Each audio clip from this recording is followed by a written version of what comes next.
है। और बैंकिंग में मैंने स्टार्टिंग करा दिया, आई थिंक थोड़ा बहुत मैंने पढ़ा दिया है। मैंने बताया था जब हम बात करते हैं बैंकों की तो दो तरह के बैंक होते हैं मेनली बैंक हमारे दो तरह के होते हैं। एक हो जाता है हमारा सेंट्रल बैंक, जो किसी भी कंट्री का एक ही बैंक होता है। जैसे कि इंडिया में जो सेंट्रल बैंक है उसको बोला जाता है RBI, reserve bank of India. India का क्या माना जाता है उसको? RBI, reserve bank of India. तो ये पूरी कंट्री का एक ही बैंक होता है। और बाकी जो छोटे छोटे बैंक होते हैं उनको हम बोलते हैं कमर्शियल बैंक। ये कई सारे होते हैं, ये एक नहीं होता, ये कई सारे होते हैं। जैसे कि तुम्हारा bank of Baroda, bank of India, axis bank, ICICI bank, इस तरह से कैनरा बैंक। तो बहुत सारे बैंक, ये सारे बैंक कमर्शियल बैंक में आ जाते हैं। और सेंट्रल बैंक होता है पूरी कंट्री का एक ही बैंक। ठीक है, तो मैंने पढ़ा दिया था। अभी जो क्लास में टॉपिक चल रहा है वो ये है कि कमर्शियल बैंक का फंक्शन क्या क्या है। वैसे तो बैंक के नॉर्मल फंक्शन तुम्हें मालूम ही है। बैंक का मेन काम ये होता है कि वो मेनली हमारे डिपॉजिट लेता है और हमें क्या प्रोवाइड करता है? लोन, है ना। या तो हमारे डिपॉजिट को सेव करके रखता है या फिर लोगों को क्या प्रोवाइड करता है? लोन प्रोवाइड करता है। तो डिपॉजिट के फंक्शन तो मैंने सारे बता दिए थे। ठीक है, लोन के फंक्शन चल रहे थे और लोन में भी मैंने एक नॉर्मल बता दिया था कि ये लोन देता है। ठीक है, अब दूसरा तरह का मैंने बताना है। ठीक है, तो तुम फंक्शंस के टॉपिक में नंबर 2 से डाल सकते हो, गिविंग लोन्स। ये तुम्हारा नंबर 2 है फंक्शंस में। ठीक है, कहने का मतलब ये गिविंग लोन्स में नॉर्मली ब्रैकेट में लिख लेना डिमांड लोन्स। कौन से loans? Demand loans. Demand loans का मतलब ये होता है कि जब तुम डिमांड करोगे ना कमर्शियल बैंक से, तब वो तुम्हें ये लोन प्रोवाइड कर देगा। और ऐसा नहीं है कि डिमांड का मतलब ऐसा बिल्कुल भी नहीं है कि हम गए मांगने और उन्होंने हमें लोन प्रोवाइड करके दे दिया, ऐसा नहीं होता है। हमें बदले में थोड़ी बहुत कुछ ना कुछ क्या रखनी पड़ती है? सिक्योरिटी, है ना। कुछ ना कुछ हमें गिरवी रखना पड़ता है उसके पास, तब वो उसके बदले में हमें लोन देते हैं। ठीक है, और हमेशा उस वैल्यू से थोड़ा कम देते हैं। मान लो तुमने 5 लाख की सिक्योरिटी रखी है तो हो सकता है लोन हमें केवल 4,50,000 का ही मिले। हमेशा थोड़ा सा कम अमाउंट का लोन मिलता है, हमेशा सिक्योरिटी के बराबर का लोन नहीं मिलता है, थोड़ा सा कम ही मिलता है। ठीक है, तो इन सब बातों का ध्यान रखना है। तो डिमांड लोन्स में पहले थोड़ा सा लिखना। ठीक है, लिखो a demand loan, a demand loan can be a demand loan can be recalled, can be recalled। Board पे लिखा हुआ है a demand loan can be recalled on demand। Recall का मतलब है अगर बैंक ने तुम्हें लोन दिया है तो बैंक जब मर्जी तुम्हें बुलवा सकती है लोन चुकाने के लिए, और तुम्हें लोन चुकाना पड़ेगा, नहीं तो वो किसी भी तरीके से निकलवा लेंगी। ये इंस्ट्रक्शन में पहले से लिखा हुआ होता है कि बैंक को पूरा राइट है, वो अपना लोन कभी भी अपने अनुसार निकलवा सकती है, रिकॉल कर सकती है। रिकॉल का मतलब है बुलावा भेज सकती है लोन पे करने के लिए। ठीक है, recall on demand. It has no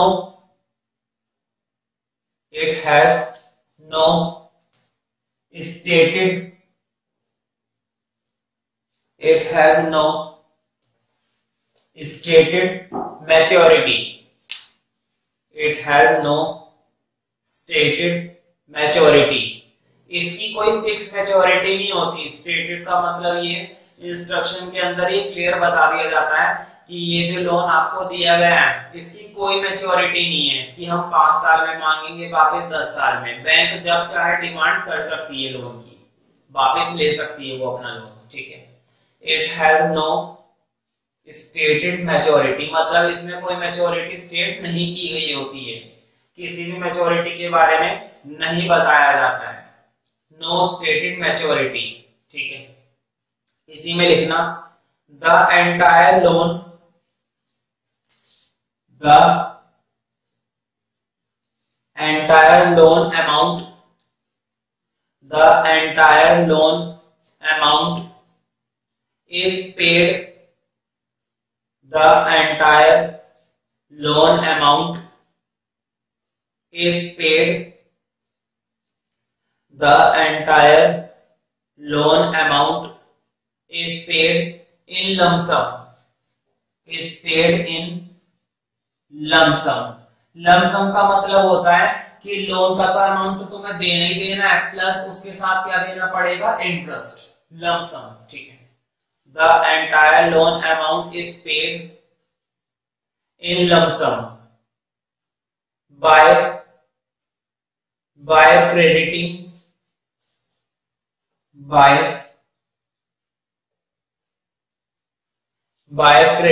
it to the loan account, by crediting it to the loan account, by crediting it to the loan account of the borrower, loan account of the borrower, loan account of the borrower, hence the entire loan, hence the entire loan amount, hence the entire loan amount becomes chargeable, entire loan amount becomes chargeable interest, entire loan amount becomes chargeable interest, ठीक है। मतलब कहने का ये कि पूरे loan amount पर हमें क्या देना पड़ता है, इंटरेस्ट भी देना पड़ता है। बिना इंटरेस्ट के तुम उसे पेड नहीं कर सकते हो, ठीक है। बिना इंटरेस्ट के उसे पेमेंट तुम नहीं कर पाओगे बल्कि, ठीक है। तो लोन देने का काम करती है। अब गिविंग लोन्स के लिए नोट में फर्स्ट पॉइंट लिख लेना, जो सिक्योरिटी रखी जाती है उसके बारे में बता रहा हूं। मैंने बताया था ना, जब भी कोई बंदा अगर बैंक से लोन लेने की कोशिश करता है या लोन मांगता है, ठीक है, तो ऐसे ही काम नहीं मिल जाता है, ऐसे लोन नहीं हो जाता। बदले में उसे क्या रखनी पड़ती है, सिक्योरिटी, उसे कुछ सिक्योरिटी गिरवी रखवानी पड़ती है बैंक के पास। तो नोट के अंदर फर्स्ट पॉइंट में लिख लो, security brokers, security brokers and others, security brokers and others whose credit needs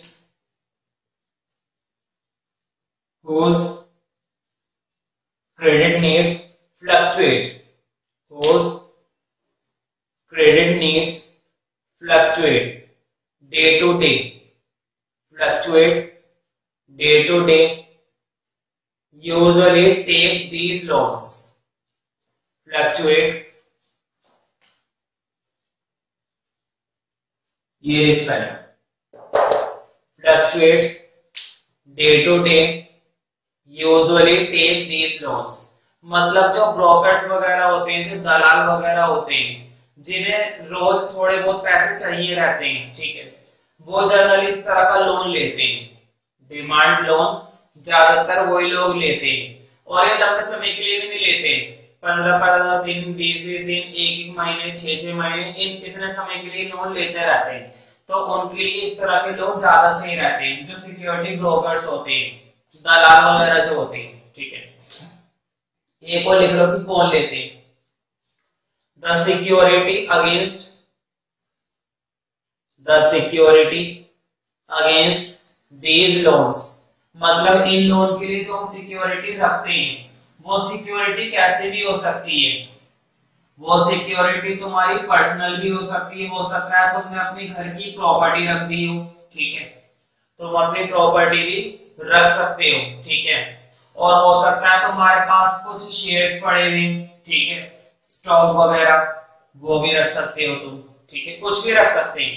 तो लिख लो इसी के अंदर, नोट के अंदर सेकंड पॉइंट में, the security against these loans, the security against these loans may be personal, the security against these loans may be personal, comma financial asset, वो security तुम्हारी पर्सनल भी हो सकती है, ठीक है, पर्सनल कॉमा फाइनेंशियल एसेट्स और गुड्स, या फिर तुम्हारा कोई माल भी हो सकता है और गुड्स, ठीक है, पर्सनल, ठीक है, पर्सनल कॉमा फाइनेंशियल एसेट्स और गुड्स, ठीक है।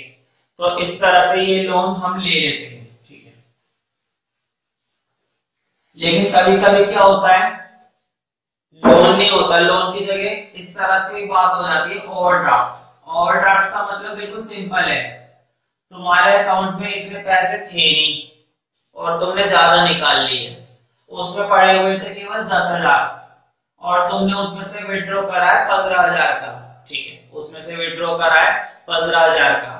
तो लोन तो नहीं कह सकते कि बैंक ने लोन दे दिया है, लेकिन हम ये कह सकते हैं कि बैंक ने एक तरीके से तुम्हें एडवांस में पैसा दे दिया, तुम्हें एडवांस में पैसा दे दिया, फ्यूचर में तुम्हें उसे भुगतान करना पड़ेगा, और वो भी कितने के साथ, इंटरेस्ट के साथ। बैंक ने यूं ही नहीं दिया है, बैंक जानती है निकाल ले तो कोई बात नहीं, बाद में मैं इंटरेस्ट के साथ वसूल कर लूंगी, तो ये लोन तो नहीं होता, लेकिन ये एक तरीके का एडवांस हो जाता है, ठीक है। तो तीसरा तुम लिखने को लिख सकते हो, थर्ड में लिख देना ओवरड्राफ्ट, थर्ड में लिख दो ओवरड्राफ्ट, ठीक है। हाँ, ओवरड्राफ्ट से पहले एक चीज और रह गई है, ठीक है, ओवरड्राफ्ट से पहले एक चीज और देख लो, ठीक है। गिविंग लोन्स, डिमांड लोन्स के बाद तीसरा पहले लिखना शॉर्ट टर्म लोन्स। नाम से ही पता चल रहा है ये ज्यादातर नॉर्मली छोटे लोग लेते हैं, जैसे कि तुम्हारे फार्मर वगैरह हो गए, या ज्यादा बड़ी कंपनी ना हो के छोटी मोटी कंपनी हो गई, वो इस तरह के लोन ले लेती है, छोटी मोटी फैक्ट्री वाले इस तरह के लोन ले लेते हैं, शॉर्ट टर्म लोन्स, ठीक है। में भी शॉर्ट टर्म लोन लिया जाता है वर्किंग कैपिटल बनाने के लिए। वर्किंग कैपिटल तुम्हें मालूम होनी चाहिए, अकाउंट का टॉपिक होता है। वर्किंग कैपिटल कहने का मतलब उतनी कैपिटल जितनी फर्म के लिए वो जरूरी है, मतलब जो मिनिमम होती है, जिसके बिना काम ही नहीं चलता, ये तो होनी ही चाहिए। तो इसको पूरा करने के लिए लोग क्या लेते हैं, शॉर्ट टर्म लोन लेते हैं। खैर वर्किंग कैपिटल का ज्यादा टॉपिक उठाने का कोई फायदा नहीं है, ठीक है। ये देखते हैं शॉर्ट टर्म लोन में लिखना these are personal loans, these are personal loans, मतलब खुद के लिए भी लिया जाता है। शॉर्ट टर्म लोन ऐसा नहीं है कि प्रोफेशनल रीजन के लिए लिया जा रहा है, short term loan personal reason के लिए भी लिया जाता है, ठीक है। these are personal loans, loans to finance working capital, loans to finance working capital. These are personal loans, loans to finance working capital, to finance working capital, ठीक है। मतलब जनरली हम ये किसको फाइनेंस करने के लिए लेते हैं इस तरह के लोन, वर्किंग कैपिटल को। वर्किंग कैपिटल का भुगतान करने के लिए हम किससे लोन को जनरली पसंद करते हैं, शॉर्ट टर्म लोन्स को, ठीक है। इसी में लिख लेना these are secured loans। Secured loans का मतलब होता है ये सेफ लोन्स होते हैं, इनमें कोई रिस्क नहीं होता। अभी बताते हैं कैसे। these are secured loans because they are made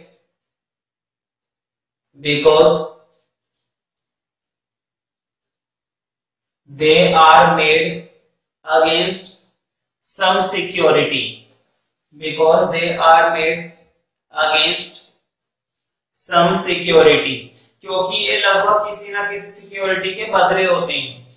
तो बताओ इसमें रिस्क नहीं होता है, ये लोन सेफ होते हैं किसके लिए? बैंक के लिए, क्योंकि बैंक को इन लोन के बदले में क्या मिली हुई होती है पहले से ही? सिक्योरिटी। वैसे तो सिक्योरिटी लेवल सब में मिली हुई होती है, सब सिक्योर्ड भी होते हैं, ठीक है, ये भी सिक्योर्ड होते हैं, ठीक है।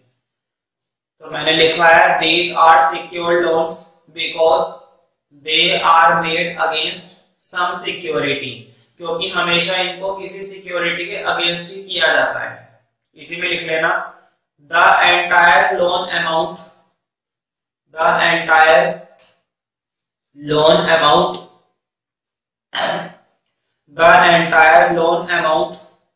chargeable to interest, the entire loan amount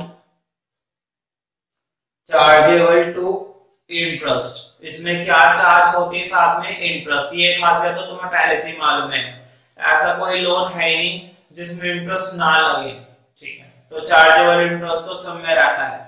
the entire loan amount chargeable to interest, ठीक है। और कब पेमेंट की जाएगी इसकी, मतलब इस लोन को कब चुकाया जाएगा, ये बात अलग है। यहाँ पर तो पहले से कोई टाइम पीरियड लिखा हुआ नहीं होता, मैंने लिखा हुआ था ना it has no stated maturity, इसकी मैच्योरिटी के बारे में तो कुछ नहीं पता। लेकिन जो शॉर्ट टर्म लोन होते हैं इनके बारे में पहले से शेड्यूल बना हुआ होता है ना, इसका शेड्यूल पहले से बना हुआ होता है। तो ये बात नोट में लिख लो कि कब पेमेंट करनी है, वो सारी बातें पहले से बता दी जाती है, ठीक है। तो लिख लो the repayment of this loan, the repayment मतलब जब तुम उसका भुगतान करोगे लोन का, the repayment of this loan is according to pre-decided schedule, pre-decided schedule. Pre-decided का मतलब वो शेड्यूल जो पहले से डिसाइड किया जा चुका है, मतलब पहले ये बात फिक्स कर ली जाती है कि लोन को कब पे करना आना है तुम्हें, ठीक है। 3 साल बाद, 2 साल बाद, 1 साल बाद, ठीक है, तुम्हें कब पेमेंट करनी है इस बात का फैसला पहले कर लिया जाता है। The repayment of this loan is according to pre-decided schedule, ठीक है। in one installment, in one installment, या तो एक इंस्टॉलमेंट में पेमेंट करो या फिर 2 या 3 इंस्टॉलमेंट में पेमेंट करो, है ना। इन वन इंस्टॉलमेंट और मोर, इन वन इंस्टॉलमेंट और मोर मतलब या तो एक इंस्टॉलमेंट में या एक से ज्यादा इंस्टॉलमेंट में तुम उस पेमेंट को कंप्लीट कर सकते हो। कहने का मतलब ये वो तो तुम्हारे ऊपर ऑप्शन है और वो पहले से डिसाइड भी होता है। तो देखो अगला जो है हमारा वो लोन तो नहीं है, लेकिन वो एक तरीके से बैंक की तरफ से एडवांस हो जाता है अपने होल्डर को, अकाउंट होल्डर को, ठीक है। तो तुम क्या सकते हो, सी है तीसरा, ओवरड्राफ्ट। ओवरड्राफ्ट का मतलब होता है कि अकाउंट के अंदर इतना बैलेंस नहीं होता और तुमने थोड़ा सा ज्यादा विड्रॉ कर लिया है, तो बैंक अलाउड कर देती है, निकाल लो कोई बात नहीं, ठीक है। तो वो एक तरीके से उस पर क्या चार्ज करना शुरू कर देती है, इंटरेस्ट चार्ज करेगी बैंक जो है उस अमाउंट पर इंटरेस्ट चार्ज करेगी अगर तुम थोड़ा सा ज्यादा निकालोगे इमरजेंसी में, ठीक है। तो ओवरड्राफ्ट के लिए लिखना it is an advance, it is an advance given by, it is an advance given by allowing, क्योंकि हमने उसे अलाउ करा इस बात के लिए, given by allowing a customer, given by allowing a customer to overdraw, allowing a customer to overdraw his current account, to overdraw his current account. It is an advance given by allowing a customer to overdraw his current account, मतलब वो अपने current account में से overdraw कर चुका है, जितना था वो तो ड्रॉ कर ही लिया, उससे भी ओवर कर दिया, ज्यादा ड्रॉ कर लिया, ओवरड्रॉ हिज करंट अकाउंट। लेकिन ऐसा नहीं है कि 10,000 है तो तुम जितने मर्जी निकलवाए जा रहे हो, 15,000, 20,000, 50,000, 1 लाख, 10 लाख, लिमिट होती है। ओवरड्राफ्ट की भी एक पर्टिकुलर लिमिट होती है, एक पर्टिकुलर टाइम के बाद बैंक ओवरड्राफ्ट करना रोक देगी, ठीक है। और वो देखेगी कि जब तुम जरूरत से ज्यादा निकाल रहे हो तो लोन ले लो, एडवांस क्यों ले रहे हो, लोन ले लो। फिर अगर ज्यादा की जरूरत है, मान लो तुम्हारे अकाउंट में केवल 15,000 पड़े हुए हैं और तुम्हें जरूरत पड़ रही है 1,50,000 की, तो इतना ओवरड्राफ्ट नहीं कर सकते हो तुम, ज्यादा से ज्यादा डबल या ट्रिपल, ये तो बहुत हो गया, ये तो 10 गुना हो गया, ठीक है। तो वो क्या कह देती है कि भाई इतना अगर तुम्हारी रिक्वायरमेंट है तो लोन ले लो, ठीक है। तो लोन लेना ज्यादा अच्छा रहता है, तो इसी में लिख लेना to overdraw his current account, मतलब वो अपने करंट अकाउंट को ओवरड्रॉ कर लेता है, to overdraw his current account, लेकिन एक लिमिट तक। तो लिख लेना up to an agreed limit, up to an agreed limit, मतलब एक लिमिट एग्री होती है पहले से वो लिमिट फिक्स होती है, उस लिमिट तक ही तुम विड्रॉ कर सकते हो ओवरड्राफ्ट। अगर उससे ज्यादा करने की कोशिश करोगे तो नहीं कर सकते, उससे ज्यादा विड्रॉ नहीं कर सकते तुम, ठीक है। Up to an agreed limit, ठीक है। और ऐसा नहीं है कि तुम अकाउंट में से विड्रॉ कर रहे हो तो तुम्हें कोई सिक्योरिटी रखवाने की जरूरत नहीं है, बैंक है वो बेवकूफ नहीं है, अकाउंट होना ही सब कुछ नहीं होता है, बैंक के अंदर सिक्योरिटी भी रखनी पड़ती है, तो यहाँ पर भी सिक्योरिटी रखी जाती है। तो नोट के अंदर फर्स्ट पॉइंट लिख लेना इस बात के बारे में, लिखो the security for overdraft, the security for overdraft, the security for overdraft is usually financial assets, is usually financial assets. The security for overdraft is usually financial asset of the account holder. Financial assets of the account holder, मतलब यहाँ पर जो security रखी जाती है वो mainly कौन सी security होती है, फाइनेंशियल एसेट्स।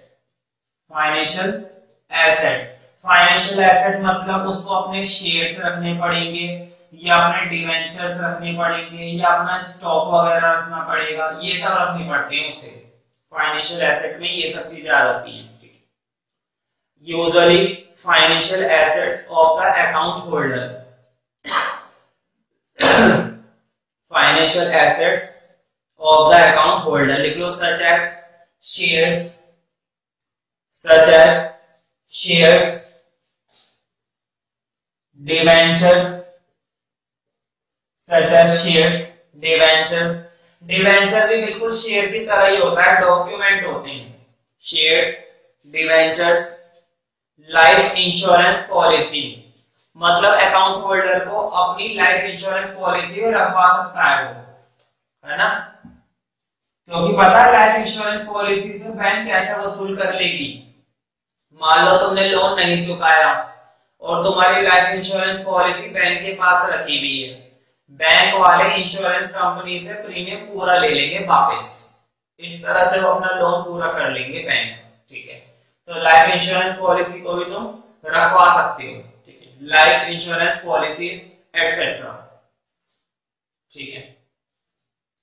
हाँ बस हम इतना कह सकते हैं कि सिक्योरिटी तो खैर रखवानी पड़ेगी भाई सेफ्टी के लिए, बैंक यूं थोड़ी ना कह रहा है कि तुम्हारा अकाउंट अगर मेरे बैंक में है तो तुम सिक्योरिटी मत रखवा, सिक्योरिटी तो रखवानी पड़ेगी। बस फर्क इतना है कि ओवरड्राफ्ट पर है ना बैंक जो इंटरेस्ट लेती है वो दूसरे लोन के मुकाबले थोड़ा सा कम होता है, क्योंकि बैंक को मालूम है ये भाई अकाउंट होल्डर है हमारा, हमारे बैंक में इसका अकाउंट बना हुआ है तो थोड़ी सी रियायत दे दो, ठीक है।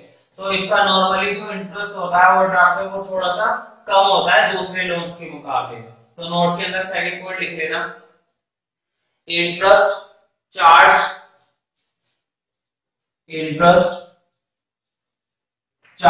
On overdraft, interest charge on overdraft is lesser than interest on overdraft is lesser than the cash credit, is lesser than the cash credit। Cash credit के मुकाबले इस पर इंटरेस्ट थोड़ा सा कम लगता है।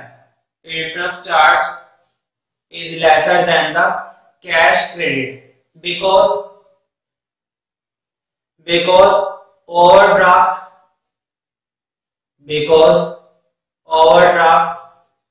has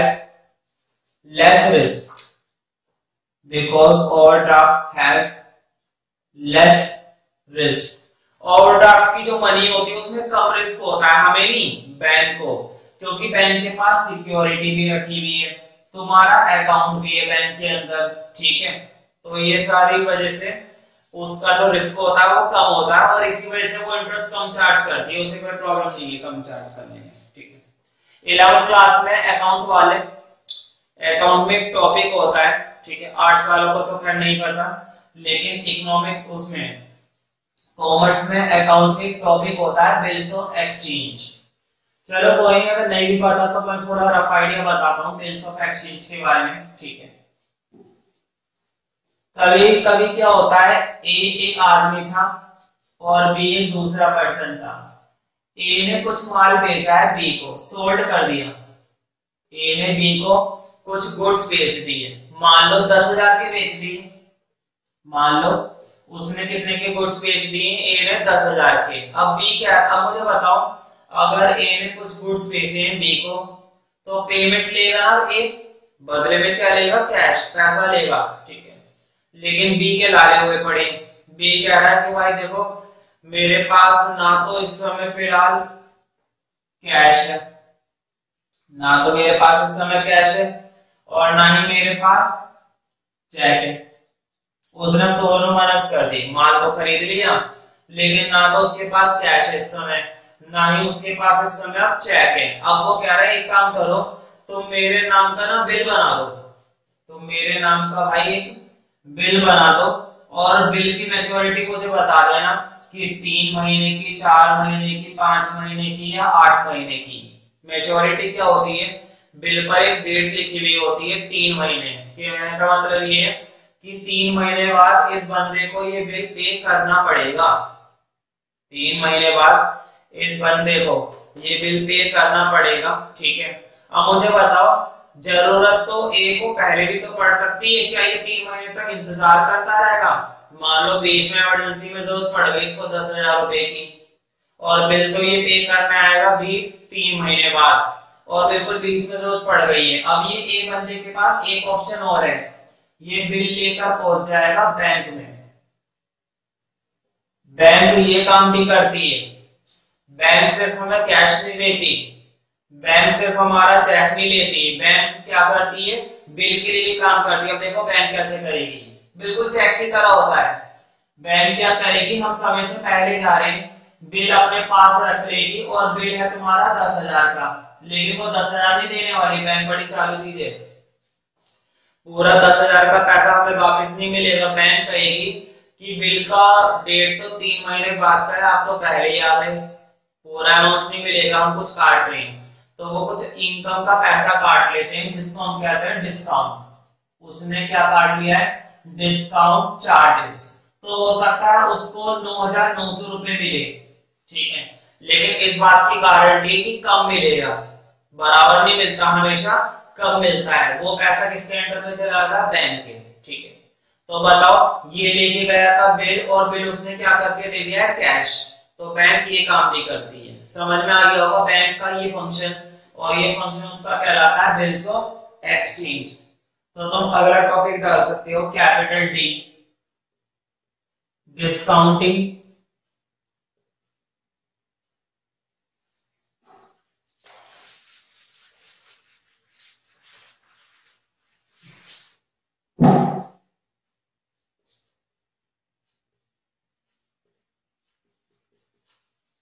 discounting bills of exchange, मतलब वो बिल्स ऑफ एक्सचेंज को क्या करने में मदद करती है, डिस्काउंट। डिस्काउंट का मतलब है उसे कैश कराने में मदद करती है। कौन मदद करती है, बैंक। बैंक हमारे बिल को किस में कन्वर्ट करके दे देती है, कैश में, डिस्काउंट कर देती है। डिस्काउंट का मतलब है उसे किस में कन्वर्ट करके दे देती है, कैश में। लेकिन आप पूरा अमाउंट नहीं देती, थोड़ा सा पैसा रख लेती है, बहुत चालू चीज है बैंक की, ठीक है। तो देखते हैं वो किस तरह से डिस्काउंट कराने में मदद करती है। इसमें लिखना इट इज एन, पहले तो मैं बिल्स ऑफ एक्सचेंज के बारे में बता रहा हूं कि बिल्स ऑफ एक्सचेंज होता क्या है। It is an document, it is an document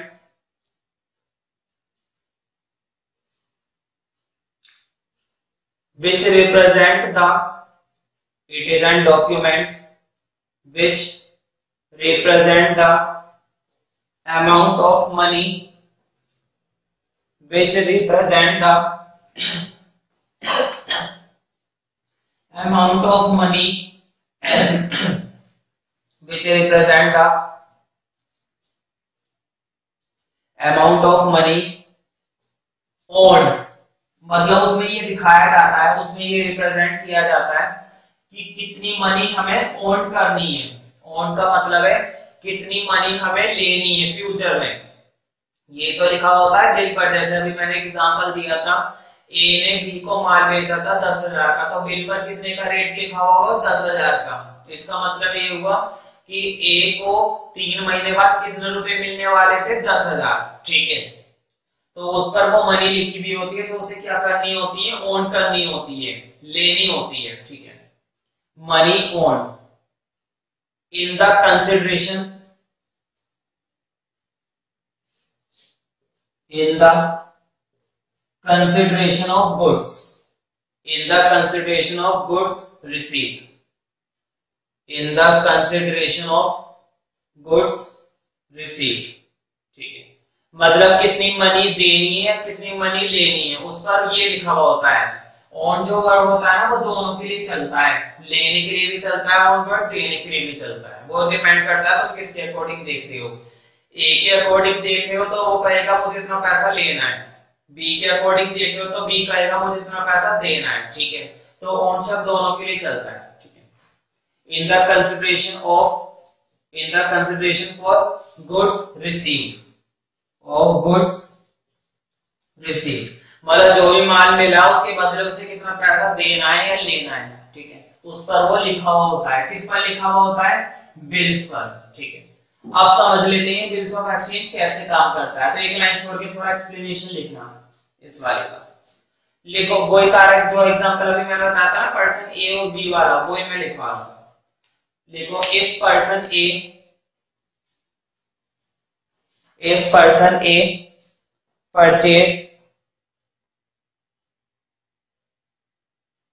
if person A purchase goods from person B, if person A purchase goods from person B, he may not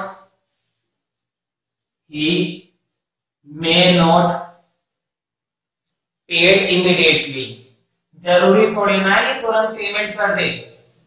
he may not paid immediately, जरूरी नहीं कि ये तुरंत payment कर देगा, हो सकता है ये बिल बनवा ले, ठीक है।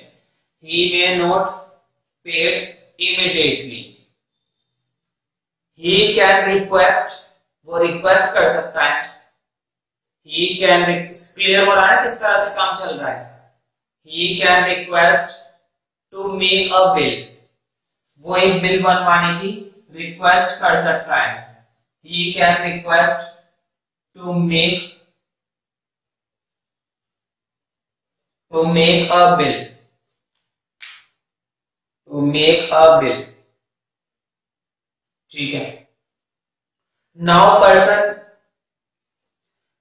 person B has an option, अब B के पास ये बिल पड़ा हुआ है और B जब चाहे उसको डिस्काउंट करा सकता है। अब जो मैंने क्वेश्चन बोला है ना, ये मैंने अलग कर दिया एग्जांपल। मैंने पहले बताया था कि ए ने बी को बेचा है, अब तो मैंने लिखवाया ना, मैंने बोला ए ने परचेज करा है बी से, तो बिल कौन बनाएगा? बी, ना कि ए। माल उसने बेचा है तो बिल भी वही बना के देगा, अपने अनुसार बना के देगा, ठीक है। तो बी के पास अब ऑप्शन है ना कि वो इस बिल को ले जाकर कहां पे जा सकता है? बैंक में, और बैंक वाले उसको डिस्काउंट कर देंगे, ठीक है। तो लिखना now B has an option to discount the bill,